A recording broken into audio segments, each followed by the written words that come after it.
Bonsoir à tous, très heureuse de vous retrouver en ce début de semaine pour une nouvelle édition dont voici les principaux titres.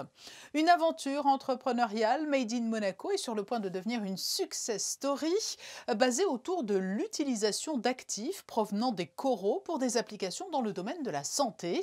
La société Coralliotech vient de franchir une étape importante pour son développement.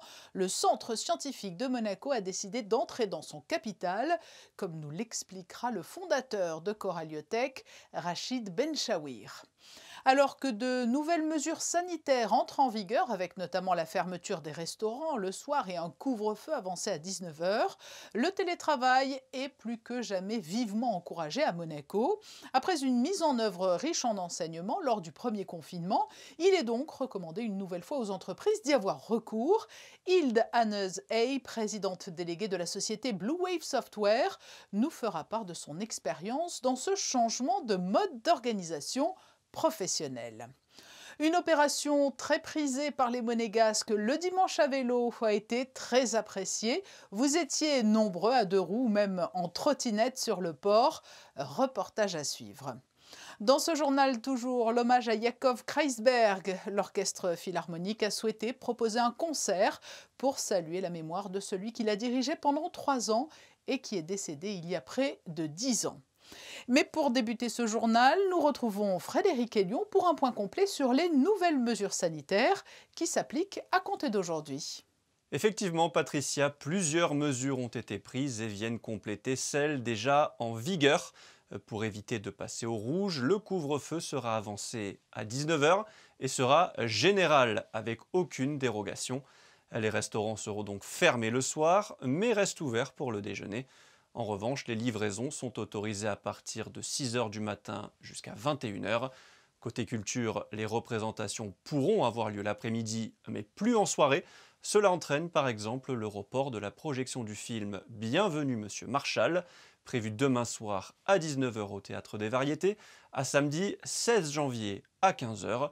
Toutes les mesures s'étendront au moins jusqu'au 27 janvier. Elle fait partie des toutes premières pépites trouvées par l'incubateur de start-up Monacotech il y a 3 ans et c'est l'une des jeunes entreprises les plus prometteuses. Coralliotech vient d'enregistrer un ralliement de poids. Le centre scientifique de Monaco a décidé d'entrer au capital de la société, une belle reconnaissance, une marque de confiance pour son fondateur Rachid Benchawir. Il est notre premier invité. Bonsoir. Bonsoir Patricia. Revenons à la genèse de Coralliotech. Comment est née l'idée de créer cette entreprise? Alors, vous êtes au départ docteur en biologie génétique. Nous avons eu la possibilité d'intégrer le Centre scientifique de Monaco en 2014 pour travailler sur une thématique au sein du nouveau département de biologie médicale. Nous avons eu la chance de pouvoir rencontrer l'équipe de biologie marine de Sylvie Tambuté, avec qui nous avons commencé une collaboration qui consistait donc à produire une molécule corallienne. Donc vous avez porté votre attention sur le corail rouge, hein? C'est de lui dont il est question. Alors exactement, à l'origine il s'agissait effectivement du corail rouge de Méditerranée et l'équipe de Sylvie Tambuté voulait connaître donc les fonctions et la structure d'une molécule particulière et ils étaient confrontés à un verrou technologique. Ce verrou technologique, c'était l'incapacité qu'ils avaient à produire cette molécule à grande échelle et avec des niveaux de pureté importants. Et c'est la raison pour laquelle on a construit cette collaboration entre les deux équipes. Et vous avez basculé sur l'idée de créer un produit commercialisable. Lorsqu'on a commencé ce projet, nous avons découvert des propriétés innovantes complètement inattendues de cette première molécule. En particulier des propriétés qui intéresseraient la pharmaceutique ou la cosmétique. Pour bien comprendre, quelles applications concrètes découlent de cette molécule ? C'est une molécule qui a montré des caractéristiques de protection de la peau contre des UV ou contre des agents chimiques particuliers. Donc on pourrait la retrouver dans des crèmes solaires par exemple ? Alors oui, effectivement, nous avons été rapidement approchés par des grands groupes de la cosmétique qui étaient évidemment intéressés par ce type d'application, et on les comprend. Hein. Et il s'avère que là, il s'agit d'une molécule d'origine naturelle qui est produite par des organismes qui sont justement en menace aujourd'hui à travers le monde, qui sont les coraux. Mais bien évidemment, vous ne détruisez pas les coraux qui sont, on le sait, déjà très menacés. Alors effectivement, la technologie que Coralliotech apporte aujourd'hui est une technologie totalement éco-responsable qui ne touche aucunement aux environnements naturels. Et personne ne s'y était intéressé auparavant? Alors, il faut savoir que non, effectivement, on a très peu de concurrents dans ce domaine, parce que le corail, vous savez, est un organisme qui est à la fois protégé et menacé, et donc l'accès à cette ressource est très restreinte. Le centre scientifique, lui, a la possibilité et les autorisations de pouvoir recueillir du corail et de nous fournir donc en matières premières qui seront utilisées par Coralliotech pour produire ces fameuses molécules innovantes. Rachid Benchawir, je le disais en introduction, vous avez fait partie des premières start-up à intégrer l'incubateur monégasque Monacotech. Cela vous a beaucoup aidé? Oui, alors Monacotech a été un véritable levier qui nous a appris, à nous, les incubés de la première heure, à savoir construire et à savoir construire une société privée dans tous ces domaines qui sont importants aujourd'hui, que ce soit l'aspect commercial, l'aspect marketing, l'aspect financier, l'aspect juridique également. C'est quelque chose que j'ai appris au sein de Monacotech dès mon intégration, donc en novembre 2017, il y a déjà à peu près 3 ans. Rachid Benchawir, fondateur de Coralliotech, merci d'avoir répondu à nos questions alors que le CSM a officialisé aujourd'hui son entrée au capital de l'entreprise que vous avez créée. Exactement. Je vous remercie, Patricia. La deuxième édition du Dimanche à vélo vient d'avoir lieu et les Monégasques et résidents étaient au rendez-vous sur leurs vélos et trottinettes, comme ont pu le constater Sandrine Nègre et Lionel Bernardi. C'est très bien, c'est excellent parce que tout le monde peut en profiter, les grands, les petits, et puis voilà, c'est une très belle initiative. Ils ont donc été nombreux à être conquis par cet événement. Les plus jeunes n'ont d'ailleurs pas boudé leur plaisir, pouvoir pédaler sur une partie du circuit de Formule 1. C'est bien pour que les enfants ils apprennent à faire du vélo. Sur la route en plus, avec les panneaux, donc je trouve que c'est assez bien. Et vu que j'aime bien le vélo et je suis dans le club, j'ai pris le vélo aujourd'hui. J'aime bien rouler pour prendre l'air, quoi. Comment ça s'est passé? Bien. Est-ce que c'est difficile aussi de pédaler, mais avec tout ce monde autour de soi? Oui, un peu. La deuxième édition de ce Dimanche à vélo proposé par le gouvernement princier et la mairie avait aussi pour objectif une double sensibilisation, le respect des autres via ce parcours et la signalisation, sans oublier la démarche écologique, car ce type de transport est bien sûr garanti zéro émission. Un vélo, c'est très bien. C'est un moyen de déplacement qui fait faire en même temps du sport et voilà, c'est très pratique. Ça, c'est surtout bien pour la planète. Bien, le dimanche à vélo permet aux gens de se réapproprier, du moins aux résidents, de se réapproprier le territoire qui habituellement est surtout occupé par les automobiles. C'est un jour où ils peuvent se retrouver en famille pour profiter du port Hercule, en l'occurrence, cette fois-ci, pour faire du vélo, se promener, se déplacer. Ils ont tout le territoire pour eux. Vous le voyez d'ailleurs, des stands proposés de tester plusieurs types de vélos, une bonne manière de séduire de futurs utilisateurs. Cela fait partie des nouveaux codes de cette nouvelle vie induite par la crise. Le télétravail s'est énormément développé en 2020. Cela demande une organisation différente, mais cette logistique apparaît comme indispensable pour freiner la propagation de la Covid-19. Il n'est pas facile de travailler différemment du jour au lendemain, mais nombreuses sont les entreprises qui ont franchi le pas ou s'apprêtent à franchir le pas.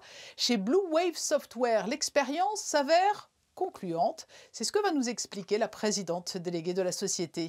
Bonsoir Hilde Hannes-Hey. Bonsoir Patricia. J'imagine qu'il faut avoir une approche très globale lorsque l'on veut développer le télétravail dans son entreprise. Il faut avancer étape par étape.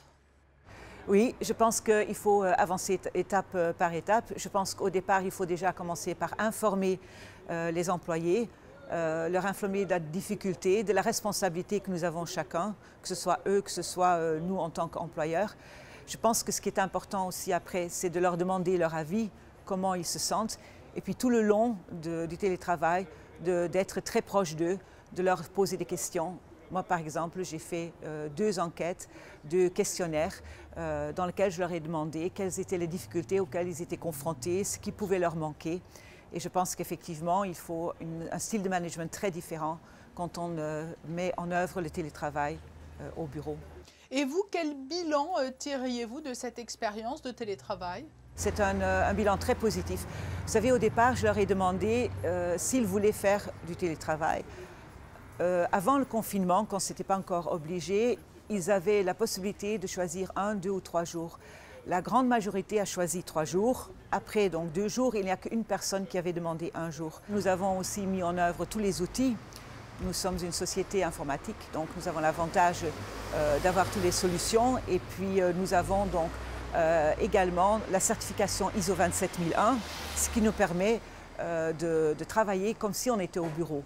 La seule chose que je peux dire, c'est que le contact humain est très important et de garder cette proximité encore plus que quand on est au bureau, c'est très important. Il y a toujours eu un débat autour de l'accroissement ou non de la productivité d'un salarié en télétravail. Qu'avez-vous constaté de votre côté? De mon côté, je peux dire que je n'ai pas de soucis, sincèrement. On fait un daily, comme on appelle ça. Donc tous les jours, on fait une réunion le matin avec les employés pour savoir où ils en sont. Ils ont des choses à faire précises. C'est mesurable aussi chez nous. À partir de là, sincèrement, il n'y a pas de problème. Je pense qu'il faut rester proche.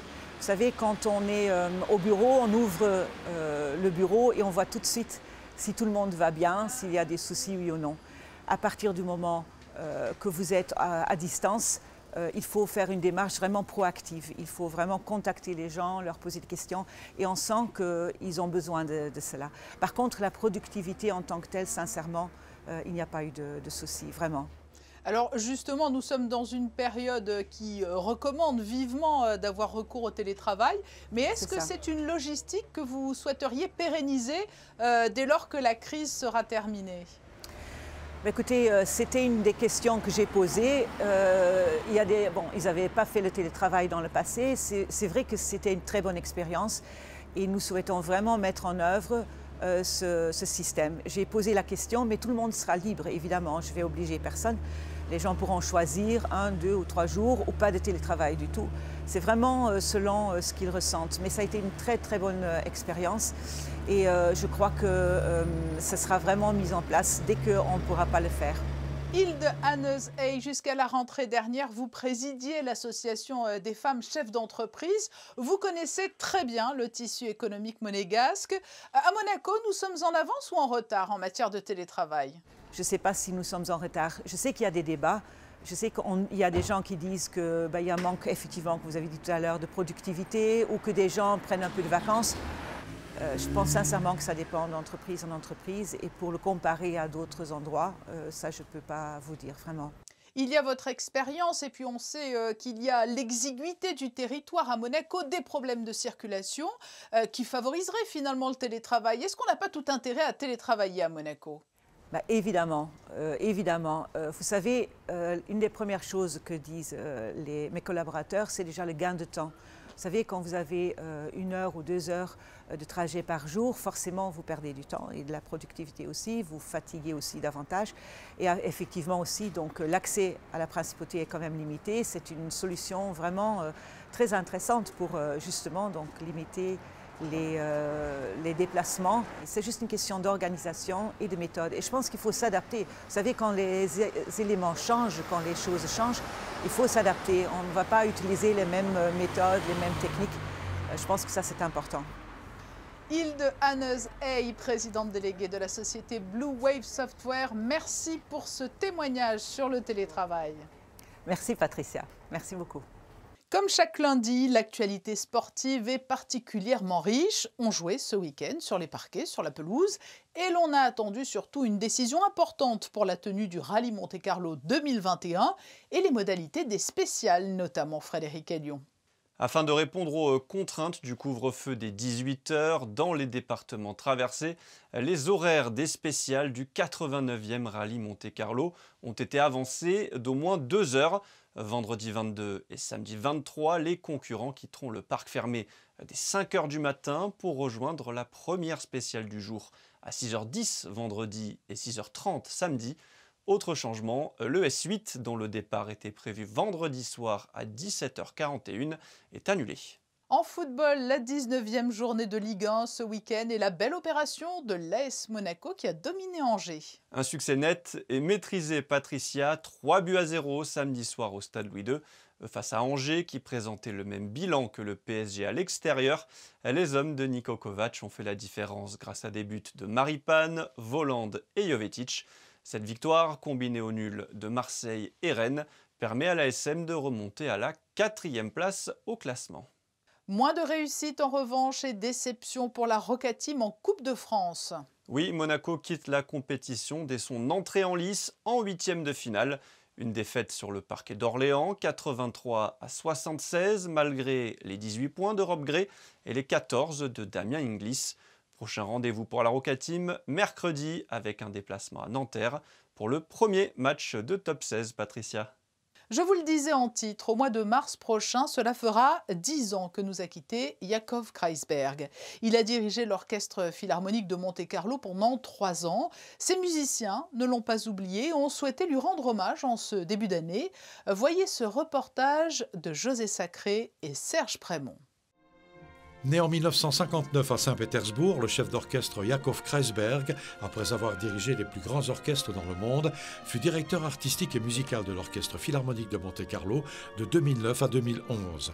Pour marquer le 10e anniversaire de sa disparition, sous la direction de Kazuki Yamada, l'orchestre a souhaité lui rendre hommage autour d'un programme rassemblant quelques-uns de ses compositeurs de prédilection, Bruckner et Schumann. Les 2 années qu'il a passées parmi nous nous ont laissé une empreinte indélébile, de par son charisme, sa sensibilité, son sourire, sa bienveillance et son cœur débordant d'amour. Nous sommes heureux et émus de lui dédier ce concert dans cette salle qui porte si bien son nom.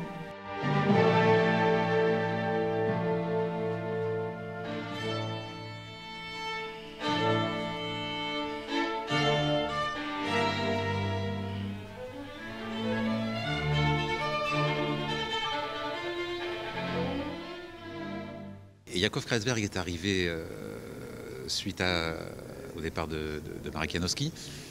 Au départ, c'était quelqu'un qui semblait conquérant. Musicien fantastique, évidemment.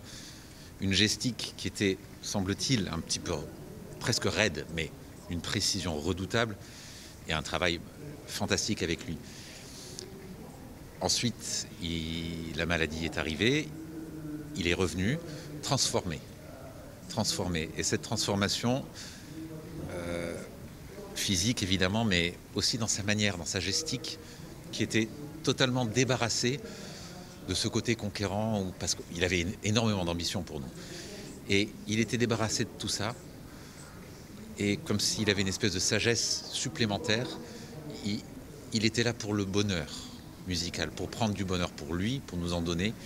Et j'avoue que depuis des années que je suis à l'orchestre, c'est le seul chef à ce moment-là qui a fait l'unanimité totale. Ces concerts, ils ont été full. On avait la salle pleine, c'était beau. Et alors, à la fin, surtout les applaudissements, ça durait parfois 10 minutes. Non-stop, ça n'arrêtait pas. C'était touchant, c'était beau. Donc oui, il a marqué l'orchestre par sa manière, après, à la fin, surtout, de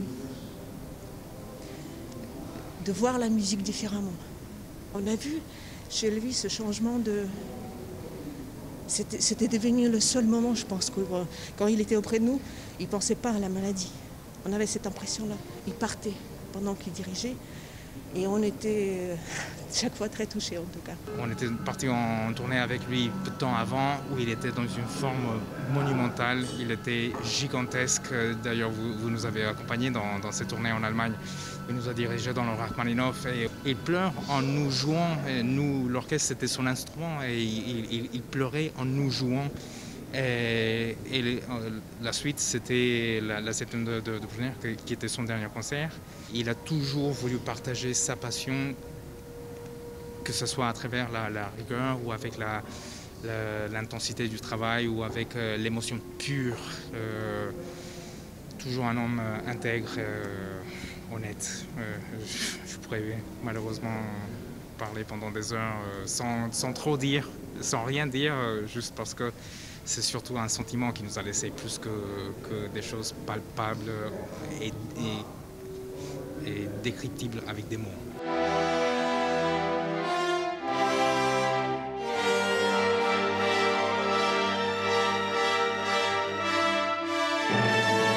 Comme Lisa Kerob, Federico Andrés Oud, Sofia Timofeva, Thierry Amadi, tous les musiciens de l'Orchestre Philharmonique de Monte-Carlo garderont longtemps au fond de leur cœur le souvenir de Yakov Kreisberg, de son talent, de son courage, de son amour de la musique et de son orchestre.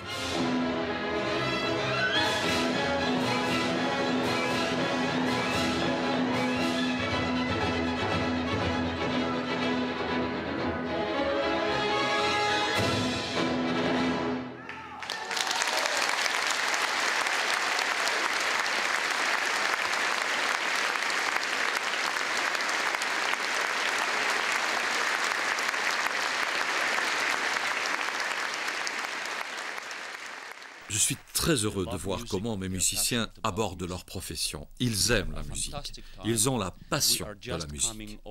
Nous venons de terminer des séances d'enregistrement qui ont été absolument magnifiques. Ils ont été superbes. Et chaque fois que nous sommes ensemble, c'est une joie. Ça a du sens. C'est la vie. C'est la force de la vie. Et je pense que cela nous rend heureux. Voilà pour ce très bel hommage à Yakov Kreisberg. Ce journal ne serait pas complet sans les prévisions météo pour demain. Avez-vous de bonnes nouvelles, Frédéric ? Plutôt oui, Patricia, la journée sera en grande partie ensoleillée avec quelques passages nuageux, plus ou moins denses. Côté température, il fera 3 degrés le matin et 7 l'après-midi. Le soleil se lèvera à 8h pour se coucher à 17h16. Mardi 12 janvier, nous fêterons les Tatiana. C'est noté. Et pour nous quitter, la série de photos du jour, signée Manuel Vitali. Des photos de photos. Elles ont été exposées à Paris, tout autour des jardins du Luxembourg, avant de rejoindre Monaco et les grilles des jardins Saint-Martin, où vous pouvez les découvrir. Il s'agit de clichés extraits des campagnes des explorations de Monaco. Je vous donne rendez-vous demain à 19h pour un nouveau journal. Très belle et douce soirée à tous.